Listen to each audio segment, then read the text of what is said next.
तो भाई लोगों लो, जो बंदे आरसीबी के विजय हजारे ट्रॉफी में फॉर्म में नहीं थे, अपना फॉर्म ढूंढ रहे थे, वो भी फॉर्म में आ गए हैं। भाई साहब 8 तारीख को खेला गया है इस विजय हजारे ट्रॉफी में 3 लड़कों का फॉर्म वापस से आ गया है जो आरसीबी के हैं। सबसे पहला खिलाड़ी भाई लोगों वेंकटेश अय्यर। वेंकटेश अय्यर का फॉर्म ऊंचा नीचा चल रहा था थोड़ा बहुत, एंड हम घबरा सा गए थे कि भाई साहब आरसीबी ने उनको 7 करोड़ में लिया है यार भाई, एंड इस तरीके से वो खेल रहे हैं तो क्या ये सही भी है? आई मीन क्या वो सही कर रहे हैं जो कर रहे हैं? लेकिन भाई साहब इन्होंने 33 बॉल पे 65 रन बनाकर, वो भी नाबाद रहकर, ये दिखा दिया कि उनके अंदर क्या टैलेंट है, उनके अंदर क्या परफॉर्मेंस लेकर आते हैं वो, एंड क्या कंसिस्टेंसी लेकर आते हैं। भाई साहब 1-2 परफॉर्मेंस से किसी खिलाड़ी को जज नहीं किया जा सकता है, इन्होंने बता दिया है वो चीज़ करके। भाई साहब 65 रन पे नाबाद रहते हैं और 33 बॉल पे सिर्फ 33 बॉल पे सिर्फ 65 रन मारते हैं। एंड पता है कितने उन्होंने छक्के मारे हैं? लिटरली 7 छक्के मारे हैं। एंड भाई लोगों 1 चौका मारा है, सिर्फ 1 चौका। एंड भाई लोगों उन्होंने बॉलिंग से भी विकेट लिया है, 2 विकेट्स निकाले वो। एंड क्या बोलोगे आप, क्या कमेंट करोगे, बता देना वेंकटेश अय्यर के बारे में कि आपका क्या ख्याल है, क्या इनको 3 नंबर पे खिलाया जाए या फिर नहीं खिलाया जाए? क्योंकि बहुत बड़ा डिबेट पैदा कर दिया है भाई साहब ये 65 रन वेंकटेश अय्यर ने बनाकर। क्योंकि ऐसा ही लग रहा था कि देवदत्त पडिक्कल भाई साहब एक बेहतरीन फॉर्म में है एंड उनका रिप्लेसमेंट नहीं किया जा सकता है, उनको नहीं बैठा सकते हैं हमको तो ऐसा ही लग रहा था। क्योंकि अभी भी नहीं लग रहा है भाई साहब, वेंकटेश अय्यर से भी बेहतरीन फॉर्म में देवदत्त पडिक्कल है, हमको पता है और आपको भी पता होगा, है ना? क्योंकि लगातार सेंचुरी देवदत्त पडिक्कल ने जड़ा है विजय हजारे ट्रॉफी में, लगातार सेंचुरी। भाई लोगों हम बैठा नहीं सकते हैं देवदत्त पडिक्कल को नंबर 3 पर, है ना? नंबर 3 से हम हटा नहीं सकते। आई मीन उनको खिलाना ही पड़ेगा अगर आरसीबी को एक बेहतर रन चाहिए टारगेट देने के लिए या फिर डिफेंड करने के लिए। हम बैठा नहीं सकते देवदत्त पडिक्कल को।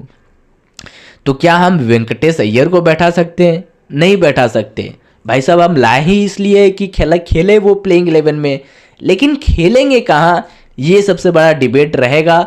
एंड आगे जैसे ही न्यूज़ आएगी, जैसे खबरें आएंगी, हम इस पर भी चर्चा करेंगे। लेकिन भाई लोगों आगे की ओर अगर बढ़े तो देखने को मिलेगा आपको राशिक दार का फॉर्म, राशिक दार सलाम का भाई लोगों फॉर्म वापस से आ चुका है। एंड क्या रिदम पकड़ा है इस बॉलिंग लाइनअप में, है ना? क्या रिदम, मतलब एक कंफ्यूजन पैदा हो जाएगा आरसीबी वालों के लिए कि खिलाए किसको। क्या भुवनेश्वर कुमार को बैठाकर राशिक दार सलाम को खिलाया जाए? क्या जॉस हेजलवुड के रिप्लेसमेंट में राशिक दार सलाम को खिलाया जाए?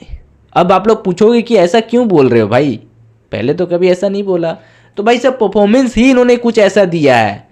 भाई साहब 10 ओवर में 22 रन टोटल दिए हैं, सिर्फ और सिर्फ 22 रन, 2 विकेट भी निकाले हैं। मतलब भुवनेश्वर कुमार जिस तरीके का बॉलिंग करते हैं सेम उसी तरीके के बॉलिंग की है इन्होंने। एवरेज इकोनॉमी इनका बॉलिंग में कितना है आप लोग पकड़ के चलो, विजय हजारे ट्रॉफी में सिर्फ 2.5 का एवरेज है इनका। आप समझ सकते हो क्या टैलेंटेड बॉलर है। देखो हालांकि आईपीएल में इकोनॉमी राशिक दार सलाम का ज़्यादा रहता है, लेकिन भाई साहब इस मैच में जो है राशिक दार सलाम ने ये दिखा दिया एंड बता दिया कि भाई साहब मेरे अंदर कुछ तो बात है, एंड जिस वजह से मुझे रिटेन भी किया गया है आरसीबी की तरफ से, रिटेन भी किया गया इनको। तो भाई साहब सोचने वाली बात तो है कि खिलाए किसको, है ना? भाई लोगों नेक्स्ट खिलाड़ी है वो है विकी ओस्तावल। विकी ओस्तावल भाई लोगों 53 रन बैट से बनाते हैं एंड बॉलिंग से वो 1 विकेट निकालते हैं 45 रन देकर 10 ओवर में। देखो एक बेहतरीन ऑलराउंडर है, अच्छे ऑलराउंडर है, अंडर 19 के लिए अच्छा परफॉर्मेंस करते हैं विकी ओस्तावल। तो क्या हमें बेहतर ऑलराउंडर मिल गया है आरसीबी के रूप में?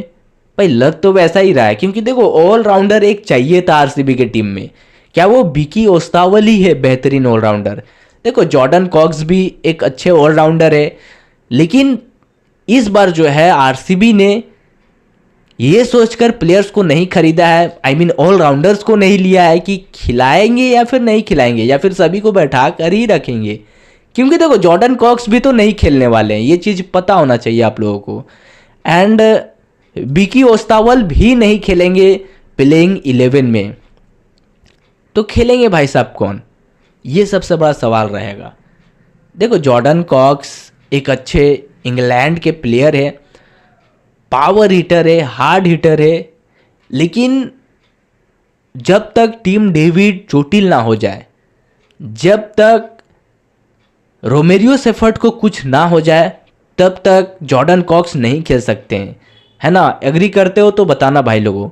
एंड यही सबसे बड़ा पॉइंट है कि प्लेयर्स तो उन्होंने बहुत सारे भर लिए हैं ऑलराउंडर्स, लेकिन खिला नहीं सकते हैं सारे को, बैठ कर ही रहना पड़ेगा एंड बैकअप ही खेलना पड़ेगा। भाई लोगों आपका क्या ओपिनियन है इन तीनों के बारे में?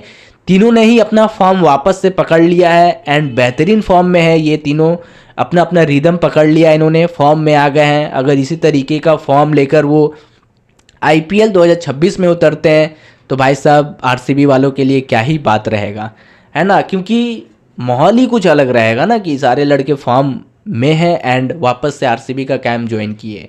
तो भाई लोगों जो भी आपका ओपिनियन हो कमेंट करके ज़रूर बताना एंड टेलीग्राम चैनल को ज़रूर से ज्वाइन कर लेना, क्योंकि वहाँ पर अपडेट्स डेली आ रही है। एंड वीडियो को लाइक नहीं किए हो तो लाइक करके चैनल को सब्सक्राइब कर देना अगर नए होंगे तो। मिलेंगे दूसरी वीडियो में, तब तक के लिए थैंक यू सो मच, जय हिंद।